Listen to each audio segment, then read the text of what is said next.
78 o visite www.dentaláser.com.es. Si hay algo mejor para hacerlo, Dentaláser lo tiene. Fin de espacio promocional y publicitario.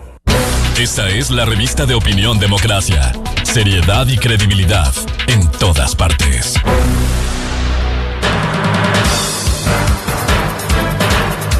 8 de la mañana en el territorio continental ecuatoriano, buscando la verdad, abogando por unidad nacional en pro de la paz y la seguridad en el Ecuador, y también exigiendo a las autoridades de control porque no queden en impunidad estos incendios provocados en la capital de todos los ecuatorianos que tanto daño han hecho. Queremos dar la bienvenida al señor alcalde de Quito, Pavel Muñoz. Le agradecemos la atención a la revista de Opinión Democracia. Quisiera empezar, como hemos dicho en la revista de Opinión Democracia, saludando que se haya unido todas las autoridades nacionales, locales, civiles, militares, policías, bomberos, la ciudadanía en general que ha colaborado en los últimos incendios, aunque por cierto, un apunte, una crítica constructiva, esto debió hacerse antes y siempre como una medida preventiva cuando los veranos entre julio y septiembre suceden estos eventos. Y me remito, como siempre, a los documentos. Quiero empezar este diálogo con la información de Quito Informa, la información oficial de la administración, cuando se dio cuenta, el 28 de mayo pasado, el Consejo Metropolitano de Quito aprobó por unanimidad la Ordenanza Metropolitana para la gestión de incendios forestales a través de acciones de manejo integral del fuego en el distrito metropolitano. Y ahí se recogía la declaración del señor alcalde que decía textualmente: gracias al Consejo Metropolitano por trabajar en esa línea preventiva. Le pregunto, sobre la base de esta ordenanza aprobada por unanimidad, ¿qué se ha podido implementar en la práctica en materia de prevención hasta la presente fecha, una vez expedida la normativa en mayo anterior? Señor alcalde, buen día. Miguel, buenos días, un saludo para usted, un abrazo fuerte para la ciudadanía. Empiezo con lo que usted también empezó, la positiva actitud de todos los que somos funcionarios públicos, servidores públicos, de unirnos cuando hay cosas muchísimo más importantes. Y yo vengo sosteniendo esto, entiendo que usted, Miguel, lo sabe, hace muchísimo tiempo. Mucho hemos divulgado sobre nuestras diferencias, inútilmente, estérilmente a veces, cuando debemos trabajar por los puntos en común. Y en esta ocasión, gobierno nacional, gobiernos locales, la alcaldía a la cabeza, el apoyo de la prefectura de Pichincha, ha sido determinante para que tengamos una capacidad de coordinación y de recepción de la solidaridad que se ha presentado, no solo por parte de la ciudadanía, sino también de parte de otros gobiernos locales para poder actuar, porque cuando hay que cuidar la vida de los nuestros, no hay nada que pueda separarnos, digamos, y en ese sentido también creo que es importante decirlo, señalarlo y saludar a todos los que han tenido o hemos tenido esa predisposición, coordinados por la municipalidad. Lo segundo, Miguel, totalmente de acuerdo, pero no es el único documento. De hecho, más importante, ¿qué es lo que se hizo en la práctica? Yo voy cerca de 15 o 16 meses en funciones, si no me falla la memoria o el conteo, digamos, y al menos he aprobado 2 o 3 instrumentos que son preventivos de la época de verano y preventivos de la época de lluvias. En el caso de veranos, Miguel, lo que se suele hacer es activar a los brigadistas del municipio de Bomberos de Quito. Además tiene una, si usted quiere, una suerte como de reserva de gente que hace trabajo comunitario, una suerte de reservistas, digamos así, que previo a que se dé estos veranos tan grandes, ellos trabajan cortando algún tipo de maleza que podría hacer que se propaguen mucho más fuerte los incendios si es que habría. Entonces, en este momento tenemos 2 cosas. Una ordenanza, como usted lo ha señalado. ¿Para qué está sirviendo la ordenanza en este momento? Estamos desarrollando más de 22 procesos, o en realidad 22 procesos de investigación administrativa para que se puedan poner sanciones. Las sanciones serían superiores a los $30,000, Miguel. Y esta es una novedad respecto a la normativa que teníamos antes. Antes había unas multas más bien irrisorias, diría, frente a un tema de gran gravedad, de tanta gravedad. Y hoy en ese ámbito, en el administrativo, tenemos multas hasta de $30,000. Pero en el campo operativo, como le digo, con el COE metropolitano, es decir, todos los que nos juntamos para topar los temas preventivamente de riesgos, hemos aprobado al menos 3 tres instrumentos. 2 para los veranos, lo que me ha correspondido a mí, ¿no? El verano del año anterior, 2023, el verano del 2024 y el invierno del 2023. Haremos lo propio para este invierno digamos que empieza con los últimos meses de este año y se extiende los primeros del 25. Así que sí se ha trabajado en tarea preventiva, Miguel, pero nos rebasa, con esto termino, nos rebasa la irresponsabilidad y nos rebasan los delincuentes. ¿Por qué digo la irresponsabilidad? Miguel, yo con todo el respeto, pero ya no tengo otra forma que tildarlo, sino de un comportamiento ignorante. Se sigue creyendo que mi terrenito que tiene crecido el césped, además de tanta sequía, ya no sé ni qué césped está crecido, pero yo quemo los residuos. Esto le llaman quema controlada. El argumento es que esa ceniza que queda, cuando vengan las lluvias, funcionará como una suerte de abono para el terreno. Pero Miguel, con lo que ya la gente experimenta, que hago una quema supuestamente controlada y termino incendiando 15 hectáreas mínimamente, ya es una irresponsabilidad, ya es una ignorancia y una irresponsabilidad. Sí. Y los otros, Miguel, delincuentes que han tenido un comportamiento criminal y terrorista, provocando muchos de estos incendios. Absolutamente condenable, como lo hemos hecho. Esto es inadmisible, estas actitudes criminales. Ahora, siguiendo en esa línea de explicación, señor alcalde, el 16 de septiembre pasado, el Consejo Metropolitano aprobó una resolución que, entre otros puntos, le solicitaba a usted que, en ejercicio de sus atribuciones, declare como prioritaria la defensa de las áreas forestales, bosques, vegetación natural, plantaciones forestales, sistemas agroforestales en el Distrito Metropolitano de Quito, frente a acciones que de manera intencionada, como se ha evidenciado esta semana, atentan contra su protección y amenazan la seguridad de los quiteños y quiteñas, la biodiversidad, los derechos de la naturaleza. ¿Cómo atendió esa solicitud que le hicieran los miembros del Consejo? En distintos frentes, Miguel. Nosotros, le doy un dato. Nosotros, el último año antes de mi administración, se invirtió en la capital 550 millones de dólares. El primer año de mi administración se invirtió en la capital 720 millones de dólares. Es decir, prácticamente 200 millones de dólares más. ¿En qué se traduce esto? Se traduce o en más obras, o en la implementación de política pública, o en política preventiva y de conservación, por ejemplo, ¿no? Segundo elemento que les diría es el PUC, el Plan de Uso y Gestión de Suelo, tiene un importante componente de protección y conservación. Recuerde que el plan de uso y gestión de suelo ya fue aprobado en la administración anterior. Ahí hay una cosa que se llama el componente estructurante, es decir, que es área rural, que área urbana. Eso no se puede topar, esto ya estaba determinado en la administración anterior y no se puede mover los próximos 12 años. Pero en cambio la implementación y la definición de unas zonas de mayor reserva sí lo podemos hacer.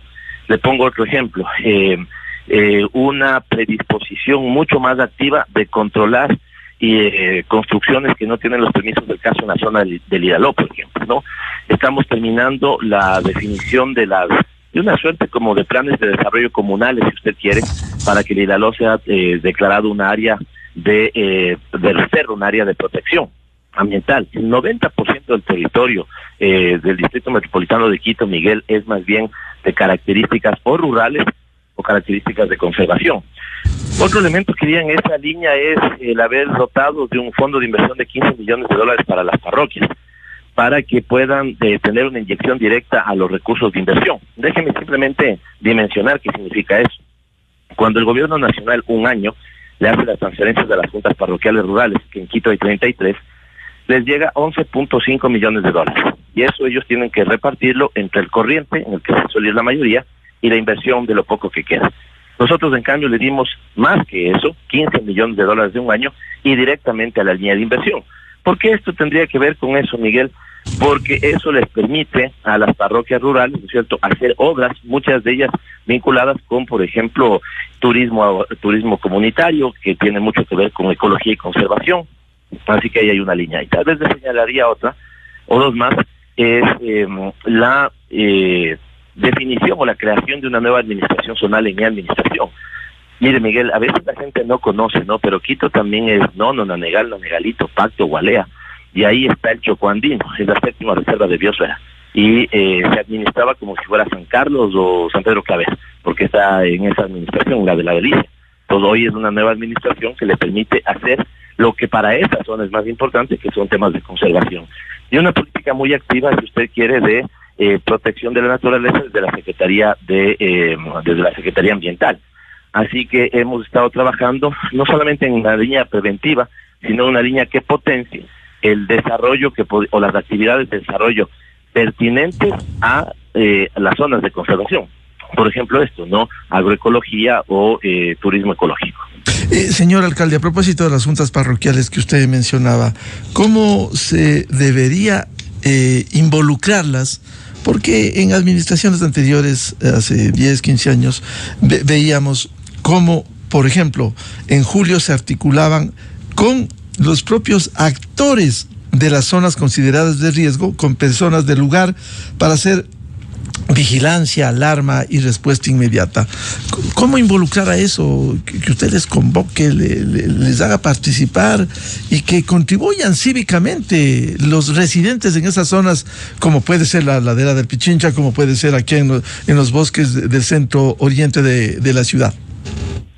Las prácticas que han funcionado bien en la municipalidad, yo las llamo políticas metropolitanas, Miguel, y se mantienen porque serían el símil de las políticas de Estado a nivel nacional. Entonces, hemos hecho más o menos lo mismo que usted señala. Si ya era una buena práctica poder involucrar a los actores directos, por ejemplo, en tareas preventivas, tareas de vigilancia, tareas de esta limpieza de maleza, como yo les decía, es desde ahí, desde donde provienen estos reservistas, para utilizar una referencia que yo les señalaba al inicio. Justamente provienen de juntas parroquiales rurales, o de sectores donde hay una importante presencia de bosques, por ejemplo, para que sean ellos que son los que más conocen la zona, la que nos ayude. Pero Miguel, estoy totalmente de acuerdo con su pregunta, pero habría que sumarle dos elementos que rebasan a esa suerte de predisposición de trabajo conjunto con la ruralidad, por ejemplo, ¿no? Es una temporada tan seca, ¿sí? Tan seca. Me entiendo que, no sé si usted, por ejemplo, ha recorrido en este momento alguna parroquia rural o sectores que tienen importante naturaleza. Cae una chispa, Miguel, y se enciende como si fuera gasolina, ¿no? De ahí también que esto ha sido si usted quiere, un generador de que al día de hoy, en solamente el verano, estemos llegando casi a los 900 incendios que hemos tenido que atender y superando las 2.000 hectáreas afectadas. Es decir, yo hago una quema controlada en mi terreno. La velocidad de los vientos en Quito, Miguel, en verano puede pasar de 3 kilómetros por hora inmediatamente a 60 kilómetros por hora. Se me voló una chispa, se me voló una suerte de residuo, cae en el vecino de al lado y cae en el vecino de al lado y se genera un drama impresionante. Pero la otra, ¿no es cierto?, que yo le decía es, porque topamos el tema de la ruralidad, pero ahí, por ejemplo, no entra nada, Miguel, cuando la semana anterior, hace 15 días, en el Panecillo, prendieron fuego en los dos lados de la ladera. Ahí ya no entra nada, ahí ya no tiene nada que ver, ¿no es cierto?, el irresponsable taxista que no solamente aduce que estuvo borracho, por lo tanto primera infracción, sino que después ha prendido fuego, segunda infracción, y que no nos colaboraron para que pueda estar en prisión preventiva. La municipalidad ha presentado 17 denuncias, Miguel. A este momento hay 4 detenidos, ya están en orden de la Fiscalía. Tuve una reunión donde cruzamos propósitos con la Fiscalía de Pichincha, bastante productiva la reunión, y le dijimos, ¿qué necesita de nosotros para que usted ya pueda hacer la investigación y rápidamente puedan tener sanciones?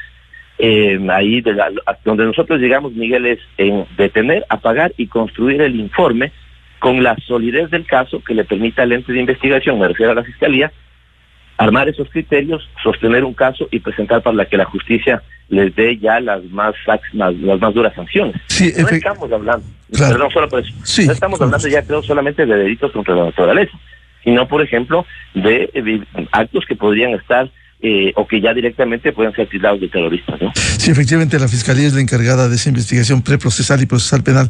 ¿Y quiénes no han colaborado, que usted decía, señor alcalde, para identificar? Miguel, en ese caso particular, yo tuve conocimiento, fui informado, al día siguiente de que apareció el video de este ciudadano, ¿sí? La policía me reportaba todo el tiempo que lo tenían de alguna otra manera ubicado. De hecho, ya le tomaron a tareas indagatorias, me parece a mí. Y nosotros esperábamos que la Fiscalía pueda, por ejemplo, determinar prisión preventiva. Esto es doloroso, nadie quiere que alguien esté en prisión preventiva, nadie que no haya cometido delitos. pero cuando ya de alguna otra manera, porque ese video, y ahí yo le quiero agradecer mucho a la ciudadanía, es clarísimo, Miguel. Ahí se ve la placa del taxi, ahí se ve el código de operación del taxi, ahí de alguna otra manera se le ve a la persona. Y entonces, a pesar de que estaba ubicada al día siguiente, todo el tiempo con la policía, no se recibió esa orden de prisión preventiva. Y sí me llamó a mí mucho la atención que haya habido un reportaje sobre el tema. De hecho, yo he sido duro con el canal de televisión y le he dicho que le quisieron convertir en actor de telenovela a quien había sido actor de una tragedia, o a quien podía convertirse en actor de una tragedia. Porque hicieron un reportaje, estaban en el sitio, de repente mágicamente pasa el mismo taxista, de repente el reportero se regresa a ver y le distingue la placa del carro. Yo pregunto a la gente que nos escucha, yo particularmente, Miguel, si a mí me pregunta la placa del carro, pues tengo que ir a ver, no me sé de memoria la placa de mi carro, ¿sí? Pero el periodista ya sabía la placa del carro, le hace una persecución en vez de llamar a la policía para que se encargue de eso, y al final le para, le entrevista y le dice, ¿usted fue responsable? Sí, sabe que está pegado los tragos, no debía haber hecho, quiero pedir disculpas. O sea, ¿qué pasó ahí? Yo al menos me genera ese caso una duda, Miguel, ¿no es cierto?, de la forma de operación. Y los otros sí estamos con 4 detenidos que, insisto, ya están en órdenes de los órganos competentes, policía, fiscalía, y ojalá pronto frente a la justicia. Señor alcalde, ¿cómo avanza la emisión de la estrategia metropolitana para el manejo integral del fuego, para prevenir incendios forestales, otros eventos ocasionados por el fuego, en articulación con el Sistema Metropolitano de Gestión de Riesgos? Más allá de los plazos que otorga la ordenanza que usted mencionaba para que se emita dicha estrategia, ¿en qué se ha avanzado en estos ya casi 4 meses desde que fue sancionada por usted, señor alcalde? Bastante, Miguel. Déjeme decirle de esta forma. No voy a calificar ni hacer una comparación odiosa, porque eso es como si uno haría una comparación con los hijos, ¿no? Me refiero a las entidades municipales. Pero debemos decir que Bomberos de Quito es de las mejores instituciones que tenemos, ¿cierto? De las mejores instituciones que tenemos. Yo creo que usted conoce más o menos algo de mi forma de pensar, de entender el Estado. Y yo soy creyente de que hay cosas que tienen que tener perspectiva de largo plazo. A esas, por ejemplo, esas políticas de llamo, en el caso del Distrito Metropolitano de Quito, políticas metropolitanas. Y otra es, cuando las instituciones tienen comportamientos institucionales estables, no la tope, déjela que funcione, fortalézcale. Es lo que le pasó al nivel nacional en su momento con el SRI. Fíjese lo que era la Dirección de Rentas Internas, una desgracia, después terminó el SRI y se generó una institución que ha perdurado con calidad por varios municipios, por varios gobiernos, perdón. Lo mismo pasa con Bomberos de Quito. Pudiendo o teniendo la capacidad como comandante en jefe, si fuera esta la figura de poder mover a las cabezas de Bomberos de Quito, no he topado esa institución respecto de cómo la recibí. Porque veo que tiene una cultura institucional. Miguel, si usted va en este momento a cualquier estación de bomberos y le dice, deme la manguera número tanto, deme la herramienta número tanto, todas tienen exactamente en el mismo sitio y con muy buena distribución de los instrumentos, por ponerle un ejemplo. Sí, es evidente, hay profesionalismo en el cuerpo de bomberos que hay que reconocerlo. De las ambulancias que tiene Quito, Miguel, que si no estoy mal son cerca de 25, 22 son nuestras en el cuerpo de bomberos. Y son ambulancias de primer nivel, ¿sí? De un país completamente desarrollado. Entonces, ¿qué quiero decirle con esto? Que he dejado más bien que esa institución siga fortaleciéndole, lejos de generarle ciertos cambios que a veces desorientan a la propia institución. Entonces, se ha venido avanzando mucho en eso. Yo también en mis 15 meses, de las veces que más he participado en la dotación de maquinaria o herramientas para accionar es con el cuerpo de bomberos. La ventaja de la ley, de las reformas que se hicieron hace algún tiempo, le deja unos recursos con los que pueden fortalecerse. Entonces, en temas de prevención, en acciones de prevención, el cuerpo de bomberos ha venido haciendo lo que ya viene siendo algunos años. Esto que le digo, ¿no? Preparar los terrenos, activar brigadistas, limpiar la maleza, construir lo que se llaman líneas de contención, y equiparse adecuadamente. Entonces, podremos hacer más y mejor siempre, Miguel, siempre. Pero creo que se ha hecho bastante bien el trabajo con Cuerpo de Bomberos. Sabemos sus actividades, son las dos inquietudes finales, señor alcalde, y comprometer a seguir hablando de estos temas de manera responsable y profesional como acostumbramos. ¿A cuánto asciende el Fondo Ambiental del Distrito Metropolitano de Quito para financiar planes de estrategias, programas y proyectos de protección y restauración del patrimonio natural? ¿Cómo se van a distribuir esos recursos y en qué condiciones? A ver, dos cosas. El fondo ambiental, por ejemplo, fíjese ahí, eso creo que hay que hacer mucho más. Creo que debería tener mucha más, y estamos teniendo mucha más proactividad. Miguel, tal vez lo abordo de esta forma. Hoy, al menos en mi caso, que ya la tenía, pero estoy mucho más convencido, Miguel, ya no podemos darle la espalda al cambio climático. No podemos. Está aquí. Lo sufrimos, no es que lo vivimos, lo sufrimos. Estos veranos con ese nivel de sequía, me pongo en todos los términos, Miguel, primero preparándome técnicamente, ¿no es cierto? Pero y también, si usted quiere, cruzando los dedos para que la época de lluvias que viene no venga tan fuerte.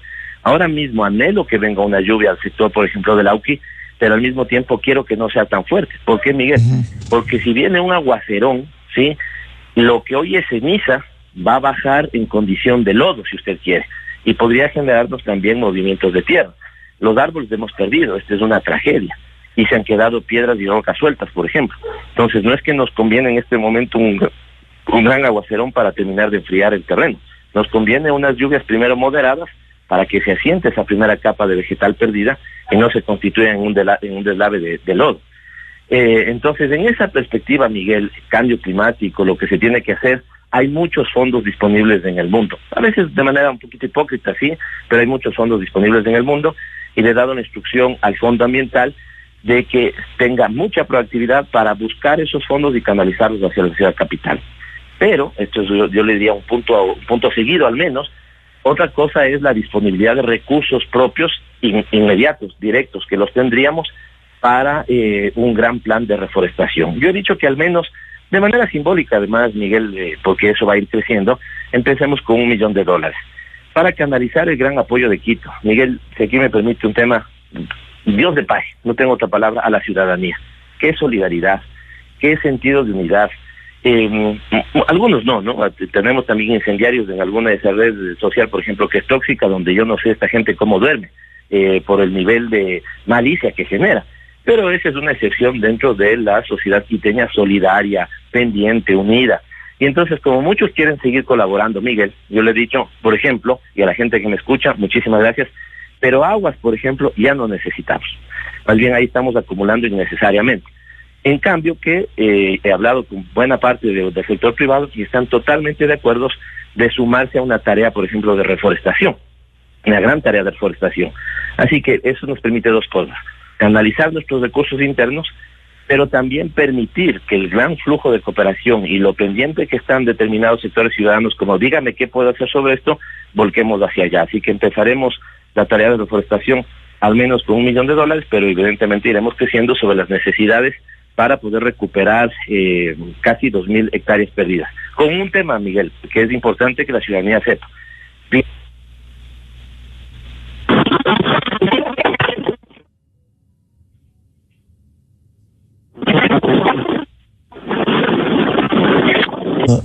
Se nos cortó, señor alcalde, queríamos formularle la última pregunta, no sé si nos escucha.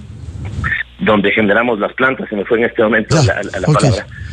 Y pagarles con bonos, por ejemplo, ¿no? Necesitamos que los recursos se conviertan en liquidez. Ahora mismo nos debe más de $80 millones, y entonces decir esa solidaridad también queremos que se traduzca en recursos frescos para atender las necesidades de Quito.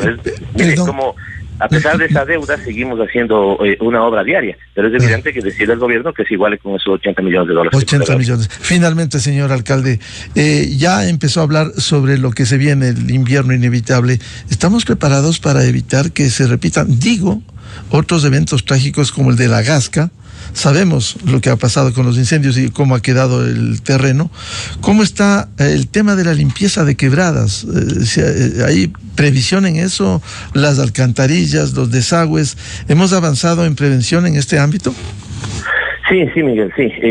De todas maneras, como le digo, buscando, queriendo, haciendo todo lo que esté a nuestro alcance, para que no tengamos unos fenómenos naturales que sean más fuertes que las propias acciones preventivas. Pero le doy, por ejemplo, un caso. La quebrada El Tejado, que es la quebrada que está justo arriba de La Gasca y la comuna, donde, por ejemplo, la comuna de Santa Clara de San Millán, donde hemos tenido estos incidentes de los últimos aluviones. Esa está duplicando su capacidad de almacenamiento de agua, por ejemplo. Tenía 15,000 litros, si no estoy mal, me perdonan si en este momento no le doy la unidad de medida exacta, pero está pasando de 15,000 a 30,000 metros cúbicos me parece que es exactamente en ese caso, ¿no? El dato. Por lo tanto, ahí tiene una acción de prevención. Ahora mismo pedí que desde ayer esté en la planta de asfalto un hidrosuccionador de la EMAS, por ejemplo, para que si llueve hoy día en el sector del túnel Guayasamín, por ejemplo, podamos inmediatamente tener la maquinaria ahí y actuar haciendo succionar, digamos, los lodos que puedan bajar. Y en la tarea de limpieza de quebradas, donde siempre podremos hacer más. Y históricamente, Miguel, tal vez este dato es importante, y el último que tengo a la mano, históricamente soy el único alcalde que ha aprobado ya en el directorio de la empresa de agua potable y saneamiento el plan de recuperación de los ríos de Quito. $900 millones para los próximos 15 años, que nos permitirá no solamente trabajar en la recuperación de los ríos y sus quebradas, sino fundamentalmente en esto que es el tratamiento de aguas residuales para que los ríos estén limpios. Ojalá mis nietos, los suyos, Miguel, puedan bañarse en los ríos de Quito, como sucedía hace muchas décadas atrás. Bien, la revista de Opinión Democracia agradece al señor alcalde de Quito, Pavel Muñoz. Le comprometo a seguir hablando de manera responsable temas que ilustran a la ciudadanía sobre las tareas que se cumplen o se dejan de cumplir, si ese es el caso, en el Distrito Metropolitano, alcalde. Como siempre, con todo gusto. Será un gusto, Miguel, que sigamos profundizando en estos temas. Muchas gracias. El señor alcalde de Quito, Pavel Muñoz, en la revista de Opinión Democracia. 8:27 minutos en el territorio continental ecuatoriano. Vamos a una pausa y ya volvemos para hablar sobre el tema eléctrico, el aporte de las barcazas, invitados del ingeniero Gabriel Secaira y el ingeniero Andrés Oquendo. Desde 1984 con Gonzalo Rosero. La revista de Opinión Democracia. Siempre líderes, siempre confiables. Enseguida regresa Miguel Rivadeneira a la búsqueda de la verdad. Inicio de espacio promocional y publicitario. Simmons, nuevos colchones Memory Foam Collection. Redefinimos el concepto de lujo en el descanso. Los nuevos Memory Foam Collection se ajustan a cada centímetro de tu cuerpo, gracias a su confort milimétricamente personalizado. ¿Te atreves a transformar tus noches? Encuéntralos en simmons.com.es.